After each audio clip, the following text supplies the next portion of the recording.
Dimanche 7 juillet, aux yeux de beaucoup de monde, le Rassemblement national a perdu les élections législatives, et même si évidemment factuellement c'est le cas, puisque le parti et ses alliés terminent en 3e position alors qu'ils s'étaient donné pour objectif de terminer au gouvernement, et bien en réalité c'est une percée sans précédent qui est importante à analyser aujourd'hui. On verra aussi que c'est une percée qui a ses limites. On va donc analyser tout ça ensemble, comme on va analyser dans les prochains jours tous les partis politiques. Salut, c'est Hugo, j'espère que vous allez bien, c'est donc le sujet à la une des actualités du jour. Alors, les 143 sièges obtenus par le Rassemblement national à l'issue des élections législatives, dont 18 de l'alliance avec une partie des Républicains, peuvent apparaître comme une forme de déception pour le parti d'extrême droite et ses alliés qui se voyaient déjà obtenir une majorité absolue au vu des résultats très importants au premier tour. Ils terminent finalement en 3e position, mais c'est une défaite à relativiser. En effet, ce qu'on peut déjà noter, c'est que le parti bénéficie d'un nombre de députés jamais vu à l'Assemblée nationale pour leur camp. Il y a 7 ans, ils n'étaient que 7, en 2022, ils étaient 89, les voilà désormais avec 143 sièges de députés. Le Rassemblement national, très populaire dans le Pas-de-Calais et la Provence-Alpes-Côte d'Azur, a également obtenu des résultats records dans certaines régions. Au moins 5 circonscriptions de Bourgogne-Franche-Comté ont basculé à l'extrême droite. C'est aussi le cas de celle du communiste Fabien Roussel dans le Nord, ou encore de Damien Abad du camp présidentiel qui a été battu dans l'Ain. Et à l'inverse, au-delà de ces nouvelles circonscriptions qui ont été gagnées par le Rassemblement national, ce qu'on peut noter aussi, c'est que le parti n'a perdu que 8 des circonscriptions qu'il avait déjà gagnées en 2022. Pour dire les choses très simplement, globalement, le parti conserve des circonscriptions qu'il avait déjà gagnées en 2022, et en plus de ça, il vient chercher donc des nouveaux territoires avec ces élections. Alors, autre donnée intéressante à analyser, en nombre de voix, le Rassemblement national est devant les autres blocs. Au second tour, c'est plus de 10 millions d'électeurs qui ont voté pour le RN et ses alliés.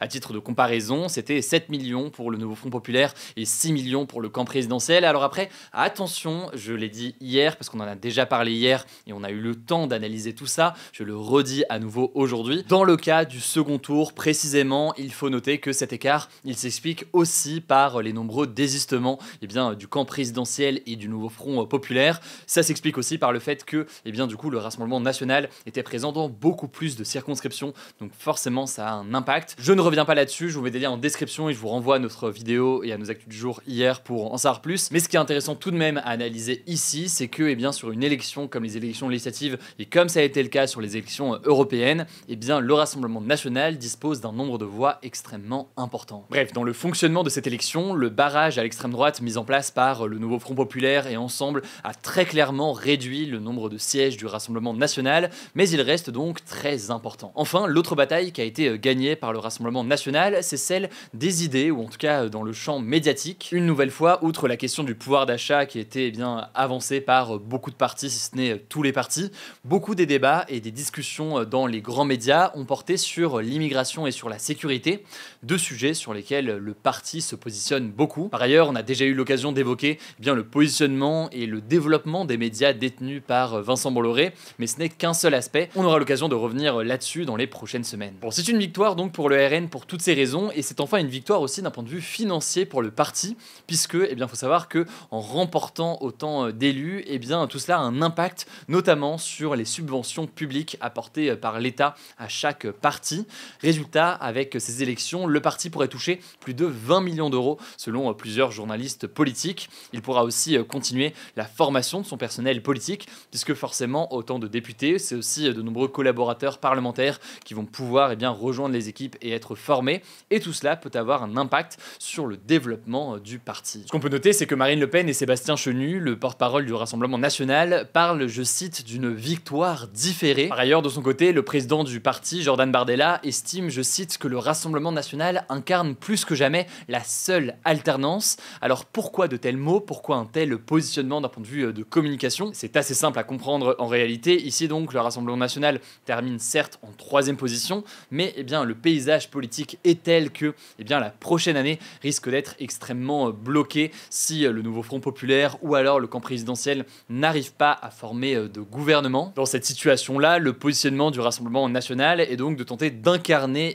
l'opposition face au gouvernement qui ira au pouvoir quel qu'il soit. Et puis il faut noter qu'il y a évidemment d'autres élections qui vont arriver dans les prochaines années. Il peut y avoir déjà dans un an potentiellement une nouvelle dissolution de l'Assemblée nationale, c'est quelque chose qui est possible. Il y aura aussi en 2026 les élections municipales, et puis je ne vous apprends rien, en 2027 il y aura le retour d'une élection présidentielle sur lequel le Rassemblement national souhaitera se positionner. Alors maintenant qu'on a dit tout ça, comme pour chaque sujet, c'est important d'apporter de la nuance, car cette campagne du Rassemblement national, elle a aussi montré de nombreuses limites. D'abord, vous l'avez suivi, on a eu l'occasion d'en parler sur ce format, des dizaines de candidats investis par le parti aux élections législatives, et même pour certains qualifiés pour le second tour, ont été épinglés pour des propos à caractère raciste ou encore antisémite. On en a déjà parlé ici, une photo d'une candidate portant une casquette de sous-officier nazi avec une croix gammée a été diffusée sur les réseaux sociaux, des photos d'une suppléante d'un candidat RN vêtu d'un t-shirt suprémaciste blanc ont aussi circulé, et des exemples de ce type, il y en a eu beaucoup qui ont été documentés ces derniers jours. Par ailleurs, on peut noter l'impréparation de plusieurs candidats, notamment lors de débats sur des chaînes ou des radios locales qui ont entraîné des séquences très virales qui ont décrédibilisé le mouvement, ou encore, dans certains cas, un manque de coordination avec des déclarations contradictoires dans certains cas sur le programme, par exemple sur la question des binationaux, où les déclarations des responsables politiques se contredisaient. Alors, sur toutes ces dimensions-là, Jordan Bardella lui-même a reconnu ce lundi, je cite, des erreurs dans sa campagne. Il a notamment déclaré, je cite, « Il y a des efforts à faire à la fois sur la professionnalisation de notre implantation locale, peut-être sur le choix d'un certain nombre de candidats ». Signe que c'est un constat partagé par le Rassemblement national lui-même. Le député du Pas-de-Calais, Bruno Bilde, lui-même membre du Rassemblement national et interrogé par le journal Le Monde, estime que le RN a eu, je cite, des profils extrêmement clivants, parfois même inquiétants, et que ce problème avait, je cite, paralysé l'intégralité de la campagne et surtout l'entre-deux tours. Et presque comme un aveu de ces dysfonctionnements, Gilles Penel, qui est le directeur général du Rassemblement national et élu député européen il y a un mois, a démissionné ce lundi soir. Ça me semble en tout cas intéressant d'analyser la dynamique et la situation actuelle pour le RN. Je vous mets des liens en description chez mes volets en savoir plus. Quelques informations au passage additionnelles sur l'actualité de politique nationale. D'abord, toujours sur la question du RN, ce lundi 8 juillet, le parti a rejoint le groupe des Patriotes pour l'Europe au Parlement européen. C'est en fait un nouveau groupe d'extrême droite fondé par le Premier ministre hongrois Viktor Orban, et c'est Jordan Bardella qui en a pris la tête. Ce groupe compte 84 députés européens et c'est la troisième formation la plus importante du Parlement, derrière les démocrates chrétiens du Parti populaire européen ainsi que les sociaux-démocrates. Les élus des Patriotes auront donc un temps de parole allongé et des moyens financiers plus importants. Ça paraît un peu lointain parce qu'on parle du Parlement européen, mais c'est en l'occurrence bien un changement très important et je vous mets des liens en description chez mes volets en savoir plus. Par ailleurs, deuxième actualité que l'on peut noter concernant le RN aujourd'hui, le parquet de Paris a ouvert le 2 juillet dernier une enquête préliminaire concernant le financement de la campagne présidentielle 2022 de Marine Le Pen. L'ancienne candidate est notamment visée des chefs d'accusation, je cite, de détournement de biens par des personnes exerçant une fonction publique, escroquerie commise au préjudice d'une personne publique ou encore faux et usage de faux. Alors c'est très important de noter que pour le moment, on dispose de très peu d'informations. On sait simplement pour le moment que le parquet a ouvert une enquête préliminaire. Il faut donc rester extrêmement vigilant et si on a des nouvelles informations dans les prochains jours, évidemment, on vous tient au courant. Enfin, dans l'actualité politique, pour terminer avec les derniers éléments que l'on sait aujourd'hui, les tractations et les négociations se multiplient à gauche sur le nom à proposer à Emmanuel Macron pour un Premier ministre issu du Nouveau Front Populaire. À noter que le Nouveau Front Populaire a publié un communiqué mardi soir demandant au président de la République, je cite, de se tourner immédiatement vers le Nouveau Front Populaire pour lui permettre de former un gouvernement. Alors évidemment, au vu des résultats des élections législatives, le président pourrait logiquement nommer une personne désignée par le Nouveau Front Populaire comme Premier ministre. En effet, le Nouveau Front Populaire est arrivé en tête et tente de former une coalition. Cela dit, pour répondre à une question qui est beaucoup revenue, il faut savoir qu'il n'a aucune obligation juridique de le faire. C'est en tout cas un sujet absolument crucial dont on reparlera cette semaine. C'était le sujet à la une de nos actualités du jour hier. On a donc analysé ce score et la situation pour le Nouveau Front Populaire. On continuera au passage à analyser la position de tous les partis politiques dans les prochains jours. Je vous mets des liens donc si vous voulez en savoir plus. Je vous laisse avec Léa pour les actualités en bref et je reviens juste après. Merci Hugo et salut à tous. On commence avec cette actu. En Ukraine, au moins 38 personnes, dont 4 enfants sont mortes et 190 personnes ont été blessées à la suite de frappes russes massives sur plusieurs villes du pays survenues ce lundi, selon le dernier bilan des autorités ukrainiennes. Il s'agit de l'un des bilans les plus élevés depuis plusieurs mois en Ukraine. La capitale Kiev a été particulièrement touchée touchés, des frappes ont visé 2 hôpitaux de la ville, dont un hôpital pour enfants, l'un des plus grands d'Europe. D'après le média américain CNN, l'hôpital était, je cite, d'une importance cruciale car il accueillait des enfants atteints de maladies graves qui venaient de tout le pays. Désormais, les installations de l'hôpital sont détruites à 60%. Alors le gouvernement russe a tout de suite nié toute responsabilité, mais les services de sécurité ukrainiens puis l'ONU ont confirmé qu'il s'agissait bien d'un tir russe. Le Conseil de sécurité de l'ONU a d'ailleurs tenu une réunion d'urgence dans la journée. De son côté, le président américain Joe Biden a affirmé que les Alliés allaient annoncer de nouvelles mesures pour renforcer la défense antiaérienne ukrainienne. On suivra ça. Deuxième actu, en France, après avoir visé les avocats, le site d'extrême droite Réseau Libre a appelé dans une tribune publiée ce lundi à tuer des parlementaires de gauche. Plus précisément, Yassine Bouzrou, un avocat engagé contre les violences policières, et 4 élus de gauche sont ciblés, à savoir les députés de la France Insoumise et le député Alexis Corbière. Dans cette publication, l'auteur sous pseudonyme dénonce les résultats du second tour des législatives et il précise que ça lui ferait, je cite, un immense plaisir si un nouvel attentat survenait en France, similaire à celui du 13 novembre 2015. Il a également appelé ses lecteurs à s'en prendre à des journalistes, des avocats ou des associations, détaillant même les méthodes possibles, armes à feu, couteaux de cuisine, arbalètes, voire un manche de pioche. Alors le site, qui est hébergé en Russie, avait déjà fait parler de lui la semaine dernière en publiant une liste d'une centaine d'avocats à éliminer. Le ministre de la Justice Éric Dupond-Moretti avait condamné ces menaces et avait apporté son soutien à la profession.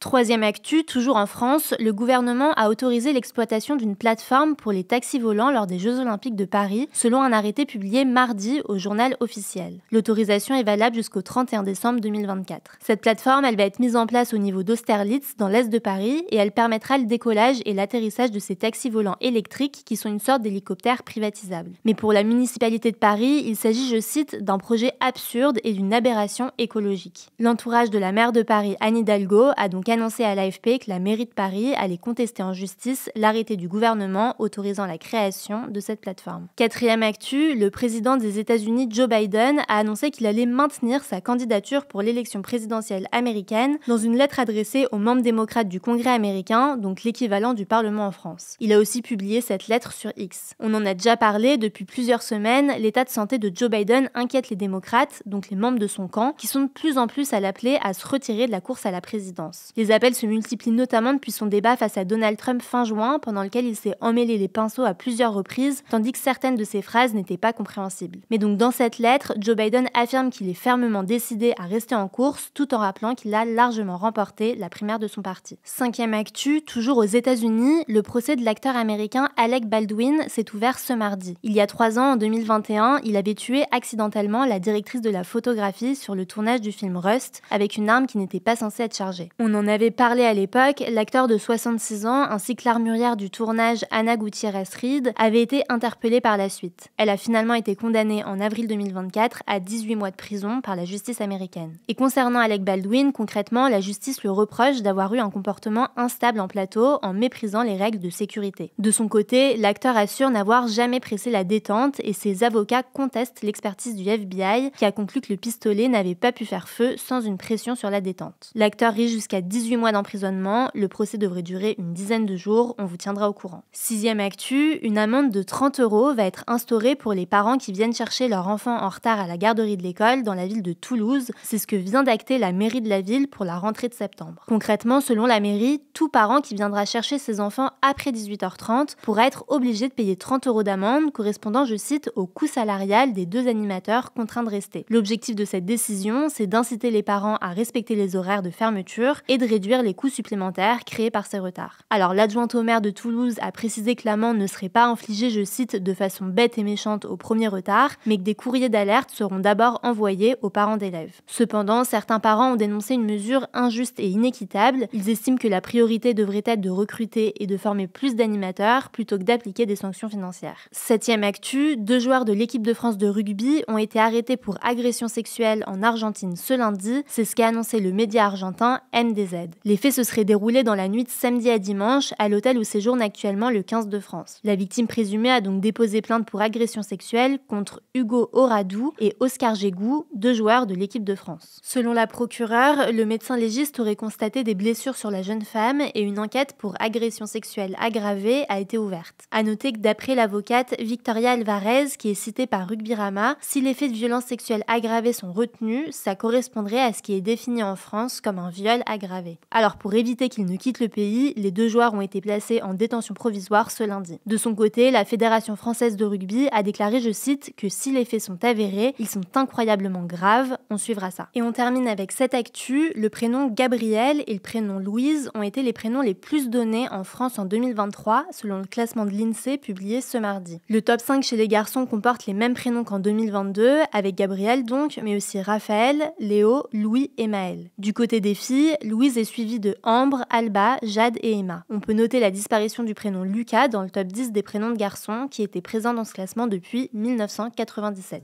Merci Léa, sachant que évidemment ce soir c'est aussi France-Espagne, la demi-finale de l'Euro, sauf que on enregistre ces actus du jour avant le match. Dans tous les cas, on y croit, allez les Bleus, et au passage, si vous voulez avant le match ou après le match découvrir notre interview de Didier Deschamps, une interview que j'ai eu l'occasion de faire il y a quelques semaines. Pour ceux qui ne l'ont pas encore vu, je vous mets le lien directement en description ou autrement vous tapez Hugo Décrypte Deschamps, je pense que vous allez pouvoir le retrouver. Prenez soin de vous, prenez soin de vos proches et puis on se dit à demain pour une nouvelle vidéo.